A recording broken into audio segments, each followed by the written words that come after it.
सहनाववतु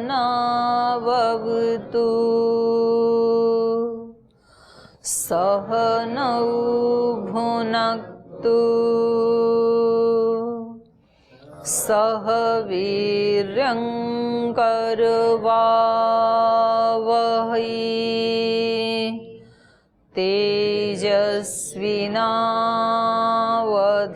तेजस्विनावधीतमस्तु मा विद्विषावहै। ॐ व्रतानां व्रतपते व्रतं चरिष्यामि तच्छकेयं तन्मे राध्यताम् इदमहमनृतात् सत्यमुपैमि। ॐ शान्ति शान्ति शान्तिः।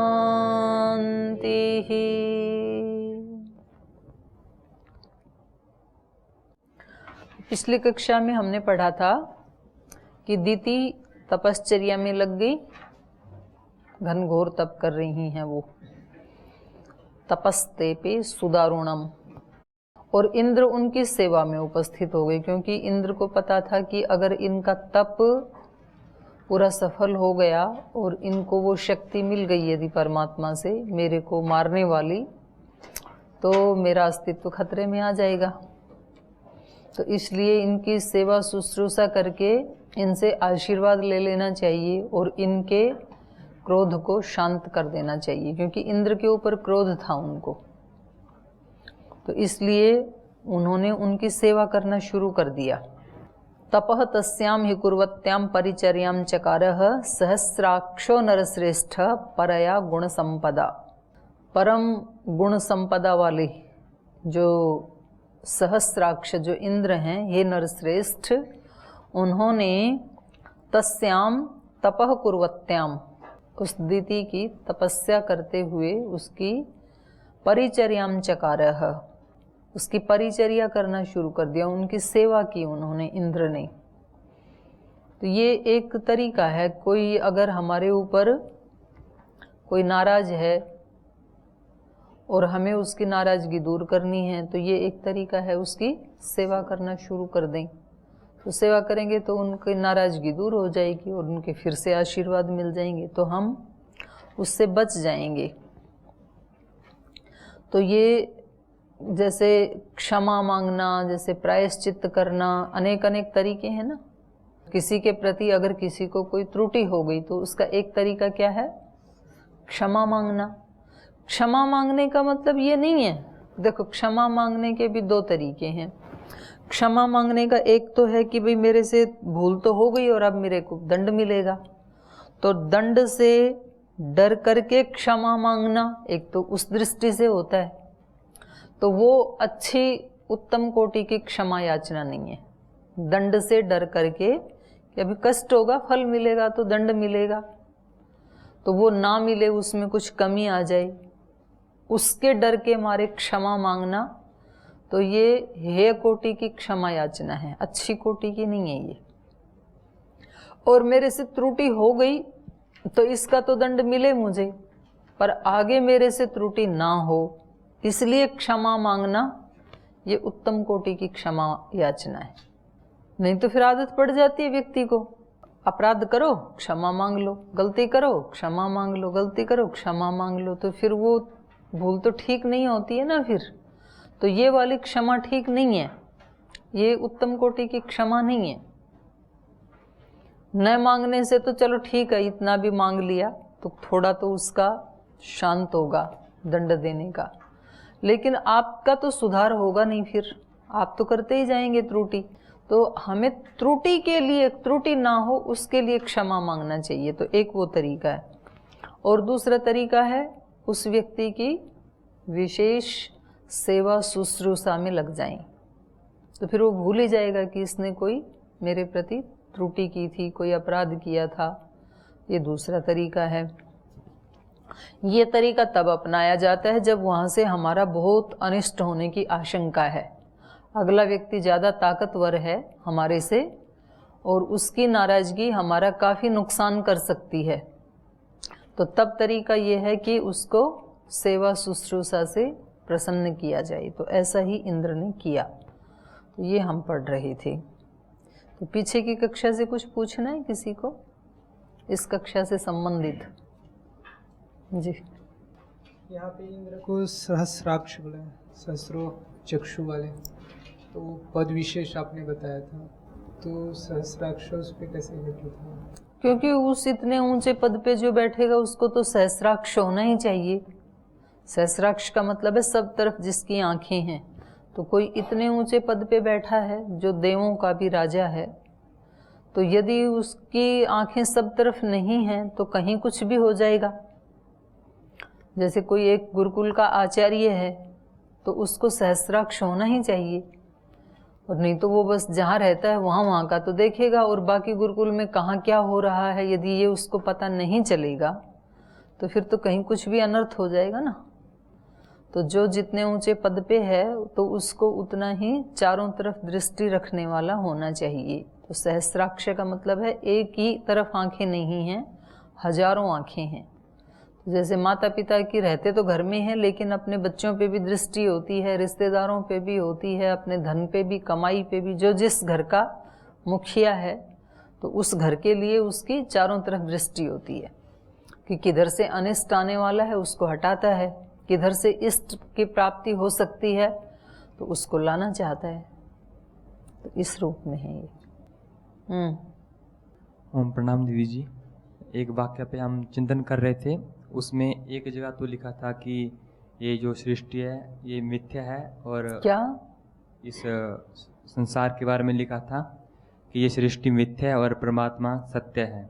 लेकिन आगे 2 पेज आगे लिखा था कि ये सृष्टि उस परमपिता परमात्मा की अनंत लीला है। तो हम थोड़ा इस पे चिंतन कर रहे थे। हमको ऐसा लगा कि शायद ये दोनों ही बातें सही है। अलग अलग स्थिति में हमको अलग अलग चीज़ें शायद अपने मन को समझाने के लिए कि जानी जब ज़्यादा आसक्ति आए तो हमको ये बात समझानी चाहिए कि ये संसार मिथ्या है, लेकिन हमारे प्रति वो सृष्टि के प्रति एक द्वेष वाली भावना ना रहे। इसलिए शायद हमको ये भी देखना चाहिए कि ये उस परमपिता परमात्मा की अनंत लीला है। तो क्या यही उस उपदेश देने का ही मकसद था क्या? हाँ, सही है, सही समझे हो जी। जानने की जैसा हमारे मन स्थिति के हमको उस हिसाब से अपने को समझाना होता है। सही। और कोई प्रश्न है किसी का? आगे चलें? चलिए। तो ये इनको अग्निम कुशाम काष्ठम अपह फलम मूलम तथैव च निवेदयत सहस्राक्षः यच्च अन्यदपि कांक्षितम। तो तपस्या करने के लिए जिन जिन चीज़ों की आवश्यकता होती है, अग्निहोत्र करेंगे तो अग्नि चाहिए, और उसके पास बैठने के लिए कुश का आसन चाहिए, तो उनको हवन की भी तैयारी करके देते थे ये। तो देखो कितनी अच्छी बात है, अब नवरात्र शुरू होंगे, हवन शुरू होगा, तो जो हवन की तैयारी करेगा उसको भी पुण्य मिलेगा, क्योंकि इंद्र कर रहे हैं ये तैयारी यज्ञ की। तो ये अग्नि उनके लिए अग्नि की व्यवस्था करते हैं, कुश की करते हैं, काष्ठ की समिधाएँ ला के रखते हैं, अप जल फल मूल तथैव च, और वैसे ही उनके लिए फल कंद आदि जिसकी खाने पीने की, क्योंकि तपस्या करते समय हल्का आहार लेना चाहिए, फल फूल आदि लेने चाहिए, मूल कंद सब्जी शाक लौकी कल्प द्राक्ष कल्प। अन्न खाने से थोड़ा उसमें नींद आदि आने का भय रहता है, स्थूलता आदि होती है शरीर में, तो शरीर में हल्कापन भी रहे, कैलोरी भी मिले, तो इसलिए हल्का खाना खाया जाता है उपवास में। अभी तो आजकल तो लोग डबल गरिष्ठ खाते हैं उपवास में। जब उपवास करते हैं तो कुट्टू के आटे से पराठा, सिंघाड़े के आटे की कचौड़ी, हलवा, केला, दूध, मतलब नॉर्मल डाइट से जस्ट डबल डाइट हो जाती है। तो वो नवरात्र का चाव करते हैं कुछ लोग कि जब नवरात्र आएंगे तो वैसे तो घर वाले कुछ खाने देते नहीं हैं, तो उस समय कोई रोक नहीं सकता है, तो पूरा मन का निकाल लेते हैं, तो फिर उससे लाभ नहीं होता है बल्कि हानि ही होती है। और फिर लास्ट वाले दिन तो पूरा भंडारा बनता ही है, तो उसकी पूरी प्रतीक्षा की जाती है। तो वास्तव में उपवास का तरीका सही यही है और बड़ी समझदारी से ही ये विधान किए हैं। जैसे ऋतु परिवर्तन होता है ना 2 बार कम से कम वर्ष में, तो ऐसे माना जाता है कि उस समय में थोड़ा हल्का फुल्का खाना खाना चाहिए और जूस, रस आदि ऐसे फल लेने चाहिए। तो उसमें वो बोया जाता है जवारा, तो wheat grass juice P low 2 बार साल में 8-8, 9-9 दिन के लिए, तो वो व्यक्ति फिर बीमार नहीं होंगे, कोई कोरोना नहीं आएगा उसको। गिलोय पिएं, व्हीट ग्रास जूस पिएं। तो अभी तो वो व्हीट ग्रास तो उगा करके फिर वो गंगा में बहा देते हैं, हम पीते नहीं हैं। और बाकी की चीज़ें जो नहीं खानी चाहिए वो खूब खाते हैं उपवास में, तो फिर वो उपवास की श्रेणी में नहीं आएगा। तो यहाँ दिति जो हैं ये फल मूल आदि ही खाती हैं। तो सहस्राक्ष इनको निवेदयत, वो श्रद्धा पूर्वक उनको निवेदित करते हैं, उनके पास ला करके रखते हैं। यच्च अन्यदपि कांक्षितम, और भी किसी वस्तु की उनको आकांक्षा होती है, चाहत होती है, तो वो भी उपलब्ध करवा देते हैं। तो खुद तपस्या करना ये भी बहुत अच्छी बात है। खुद यदि ना कर सके तो जो तपस्या करते हैं उनकी सेवा करना, वो भी बहुत बड़ा पुण्य देने वाला है। खुद ध्यान, उपासना, संध्या इस तरह का अनुष्ठान करना बहुत अच्छी बात है। खुद नहीं कर सकते हैं तो जो कर रहा है उसकी हेल्प करना, उसमें विघ्न न डालना। नहीं तो व्यक्ति करता क्या है, एक व्यक्ति कक्ष में बैठ करके उपासना कर रहा है, ध्यान कर रहा है, दूसरा व्यक्ति करता नहीं है, तो जब वो कक्ष में घुसता है तो धड़ाम से दरवाजे को खोलता है और उसको फिर बुरा लगता है, जो कर रहा है ना उसको लगता है भाई आराम से भी तो खोल सकते थे। और तो वो बोलता है कि आपका ऐसा ही ध्यान है तो टूटा क्यों। वो ध्यान की परीक्षा ले रहा है कि हमारे दरवाजा खोलने से आपका ध्यान क्यों टूटे।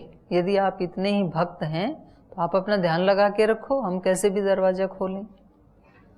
तो ये ठीक नहीं है, आराम से ही खोलना चाहिए। आप इतने आराम से खोलें कि अगले को पता भी ना चले, तो ये क्या हो जाएगा, फिर कारित पुण्य हो जाएगा, कृत कारित अनुमोदित। तो जहाँ जो कोई ठीक काम कर रहा है उसका हमेशा सहयोग करना चाहिए, उसमें विघ्न बाधा नहीं डालनी चाहिए, नहीं तो उससे अपना ही अनिष्ट होता है। और उसकी हम हेल्प करते हैं तो वो माने या ना माने, पर अपने आप को हो सकता है कि वो ध्यान ना ही कर रहा हो, ऐसे ही आंख बंद करके सो रहा हो, तो कोई बात नहीं, हमने तो अपनी तरफ से सद्भाव रख करके हेल्प की ना, वो उसका काम उसके हाथ में है। ध्यान के लिए बैठा था तो हमने उसकी सहायता की। और कोई भी अच्छा काम कर रहा है, कोई रोगियों की सेवा कर रहा है, वो भी बहुत अच्छा काम है, तो उसमें सेवा में सहयोग करना चाहिए। सेवा के साधना के अनेक तरीके हैं ना, तो ऐसे विदेशों से आकर के भी यहाँ लोगों ने सेवा की। जैसे विवेकानंद जी के साथ जो निवेदिता बहन आई, उसने कितनी सेवा की। जो मदर टेरेसा थी, रोगियों की सेवा करती थी। सेवा करना भी बहुत बड़ी साधना है अपने आप में। श्रद्धेय स्वामी जी महाराज जब सुबह से शाम तक रात दिन रोगियों की सेवा कर रहे हैं, तो लोग रोते हुए आते हैं, हंसते हुए जाते हैं, तो कितनी बड़ी सेवा है ये। तो ये इससे हमारे पुण्य बढ़ते हैं। और हम किसी को कष्ट देते हैं, और कष्ट भी किस लिए देते हैं, अपने सुख के लिए। तो उससे फिर चाहे आपको वो सुख, मानो आपको ध्यान उपासना से सुख मिल रहा है, लेकिन आपके उस कर्म से आप किसी दूसरे को दुख दे रहे हैं, तो फिर वो आपका सात्विक कर्म नहीं माना जाएगा। आप कर रहे हो तो कम से कम दूसरे को कष्ट नहीं ना देना चाहिए। जी हम तो अच्छा काम कर रहे हैं। तो ये छोटी छोटी ही चीज़ें ध्यान रखने योग्य हैं। तो इंद्र उनकी सहायता कर रहे हैं जो कुछ उनको चाहिए। गात्र संवाहनैश्चैव क्षमापनयनैस्तथा, और फिर उनकी सेवा शुश्रूषा करते हैं, हाथ पैर दबाते हैं, उनके शरीर का श्रम थकान दूर करने के लिए हाथ पैर दबा देते हैं। श्रम अपनयनैस्तथा, श्रम का अपनयन करते हैं। तो इस प्रकार से सर्वेषु कालेषु शक्रः, सब काल में इंद्र दितिम परिचचारः, दिति की परिचर्या कर रहे हैं, दिति की सेवा शुश्रूषा कर रहे हैं। आगे है पूर्णे वर्ष सहस्रे सा दशोने रघुनंदन दितिः परम संहृष्टा सहस्राक्षमथ ब्रवीत् तपश्चरन्त्या वर्षाणि दश वीर्यवतां वर अवशिष्टानि भद्रं ते भ्रातरं द्रक्ष्यसे ततः। तो इस प्रकार से पूर्णे वर्ष सहस्रे सा दशों रघुनंदन, हे रघुनंदन, जब उसके तपस्या के हजारों वर्ष पूर्ण होने को आए, जो भी अवधि थी, तो इसमें सहस्र का अर्थ यदि हम 1000 करेंगे तो हजारों वर्ष हो जाएगा, माने अनेक वर्ष। यदि सहस्र का अर्थ हम संवत्सर करेंगे तो 1 वर्ष हो जाएगा फिर। तो इनकी तपस्या के पूर्ण होने में 10 ऊने, जब 10 वर्ष बाकी रहे थे, मानो सैकड़ों वर्ष या हजारों वर्ष जो भी एक काल अवधि उन्होंने तय की थी, तो उसकी पूर्णता में अब मात्र कितने वर्ष बच गए? 10 ऊने रघुनंदन दिति परम संहृष्टा, और वो बहुत खुश थी, संतुष्ट थी कि अब तो बस थोड़ा सा काल बच गया, ज़्यादा तो चला गया, और इन्होंने सेवा भी बहुत की है। तो दिति परम संहृष्टा सहस्राक्षम अथ अब्रवीत, तो तब उन्होंने सहस्राक्ष से, इंद्र से इस प्रकार कहा जब थोड़ा सा टाइम बच गया। तो हमारे से भूल बस इतनी ही हो जाती है कि हम कठिन चढ़ाई को तो चढ़ लेते हैं, और जब बस मंजिल के आसपास होते हैं तब हम प्रमाद कर देते हैं, तो फिर हमें वहीं से फिर नीचे ही आना पड़ता है। जैसे कोई व्यक्ति पहाड़ के ऊपर चढ़ाई करते समय बहुत संभल के अपनी गाड़ी को चलाता रहा, चढ़ गया ऊपर, और बिल्कुल ऊपर जा कर के उसने प्रमाद कर दिया, उसके हाथ से स्टीयरिंग इधर से इधर घूम गया थोड़ा सा। तो अब ये नीचे यदि घूम जाता तो कम हानि थी, और इतनी ऊपर जा कर के यदि प्रमाद हो गया तो अब चोट भी ज़्यादा लगेगी, और पता नहीं कभी ना भी बचे, ये भी हो जाता है इतनी ऊपर से गिरने पर। तो इसलिए जितना जितना आप आगे बढ़ते हैं उतना उतना ही सावधानी की अतिरिक्त आवश्यकता होती है, ज़्यादा आवश्यकता होती है साधना करते समय। क्योंकि शुरू में कोई भूल होती है तो उससे उसको व्यक्ति वो ज़्यादा उसकी हानि नहीं करती है, जल्दी संभल जाता है। पर थोड़ा करके आगे बढ़ करके और फिर यदि भूल होती है तो वो ज़्यादा नुकसान करती है, उस व्यक्ति का भी करती है और समाज का भी करती है। जैसे कोई सामान्य व्यक्ति, जैसे हमारे में से कोई व्यक्ति जिन्होंने अभी साधना के रास्ते में कदम बढ़ाया है, कोई त्रुटि कर दे तो वो कुछ लोगों को तो परेशानी होगी, क्योंकि उसका सर्कल अभी बहुत छोटा सा है, बाकी समाज को कोई ज़्यादा हानि नहीं होगी। पर वही भूल अगर कोई बहुत शिखर पुरुष कर दे तो फिर बहुत बड़े जन समुदाय को फिर धक्का लगता है, तो वो इतने लोगों के कष्ट देने का कारण बन जाता है फिर। तो उस व्यक्ति को भी, क्योंकि अब इतने जन समुदाय से उसका संपर्क था, तो इतने लोगों की जहाँ दुआएं मिल रही थी वो फिर बद्दुआएं मिलने लगती हैं, तो उतना जितना लाभ हुआ था उतनी ही फिर हानि भी तीव्र गति से होती है। तो ज़्यादा सावधान रहने की आवश्यकता होती है। तो ये रास्ता, इसीलिए इसको क्या कहा उपनिषदों में? क्षुरस्य धारा, धारदार किसी छुरे के ऊपर चलने के जैसा है, जिसमें बहुत धार लगी हो, बहुत शार्प किया किसी छुरे को, और उसके ऊपर अब चलना है हमें नंगे पैर, तो कितनी सावधानी की ज़रूरत है। थोड़ा वजन ज़्यादा दिया तो वो अंदर ही चला जाएगा छुरा, थोड़ा पैर स्लिप हो गया तो भी काट देगा। उस पे चलना भी है और कटना नहीं है, तो कितनी सावधानी से चलना पड़ेगा उस व्यक्ति को, बहुत एक्स्ट्रा अलर्ट होकर चलना पड़ेगा। और ऐसे रास्ते में चल रहे हैं तो कोई भी सावधानी की ज़रूरत नहीं है, पर छुरे पे चल रहे हैं तो बहुत सावधानी की ज़रूरत है। तो साधना का रास्ता ऐसा ही है, और साधना की ठेकेदारी केवल सन्यासी और ब्रह्मचारियों की ही नहीं है, मनुष्य मात्र की है। हर व्यक्ति यहाँ पर साधना करने के लिए ही आया है। मनुष्य का जो जन्म है ये विशेष रूप से साधना के लिए ही मिला है, व्यक्ति कहीं भी रहे चाहिए।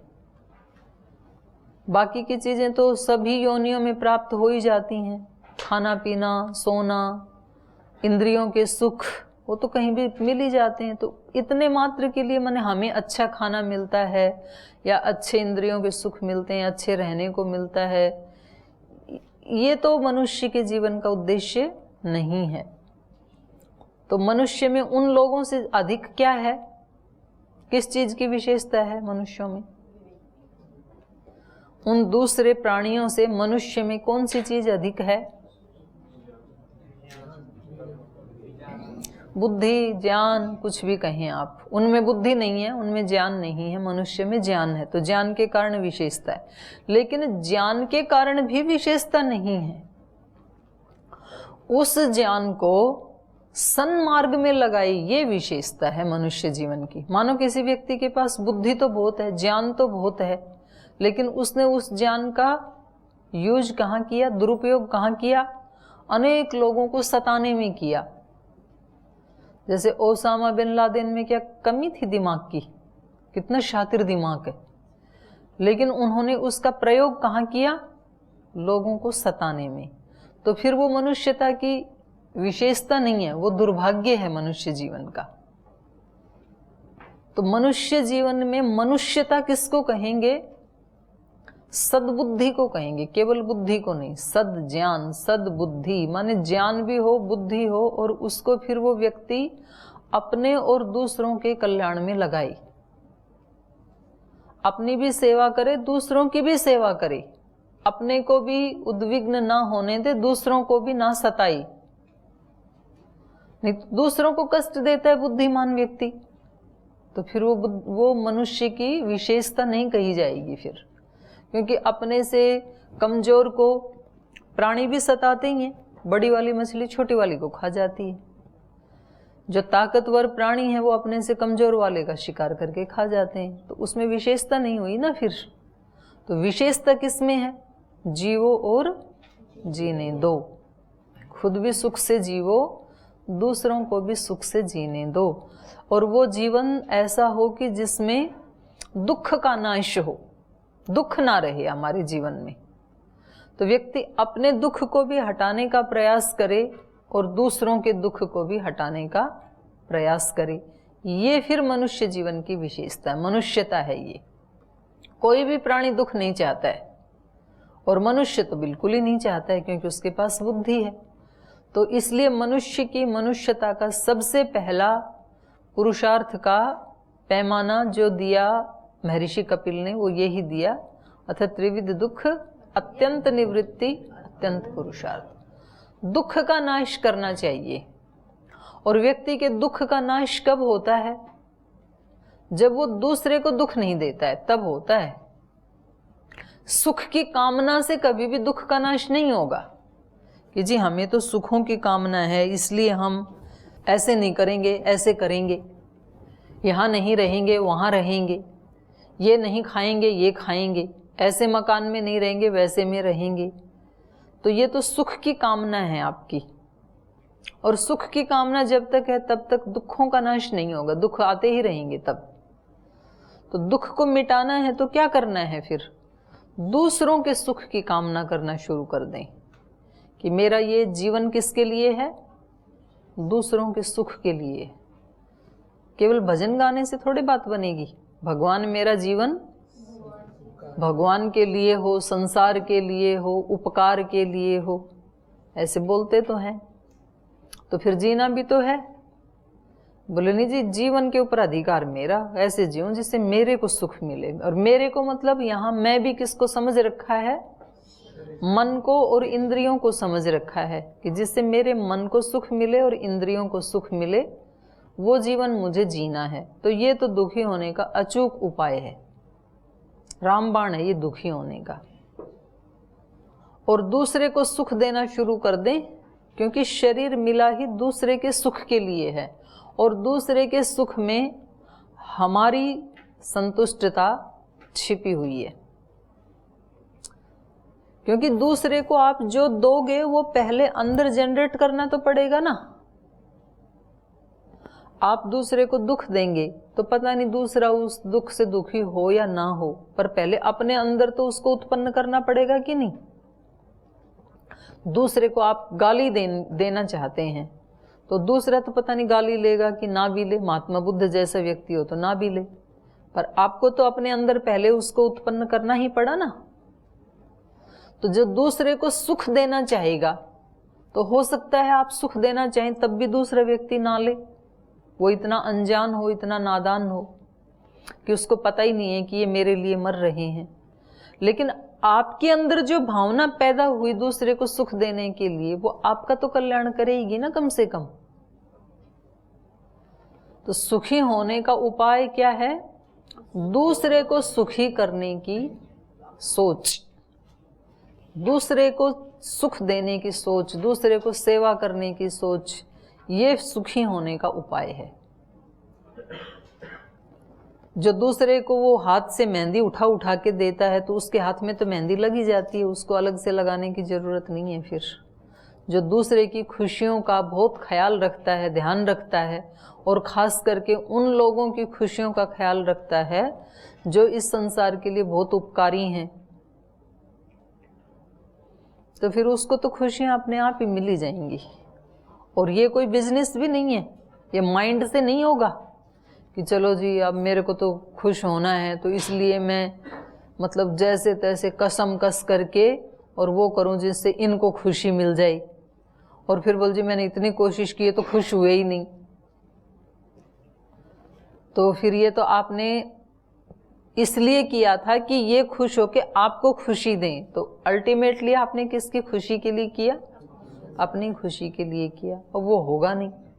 तो सारे संसार का यही अनुभव है। बोल जी इनकी खुशियों के लिए सारी जिंदगी लगा दी, तो खुश हुए ही नहीं, तो इसलिए अब मैं अपनी खुशी के लिए कुछ करूंगा।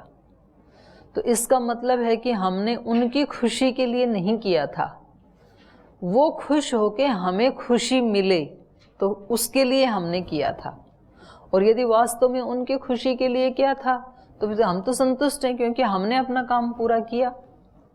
अगला हो ना हो वो उसकी मर्जी है, पर हम खुश हैं क्योंकि हमने किस लिए किया था?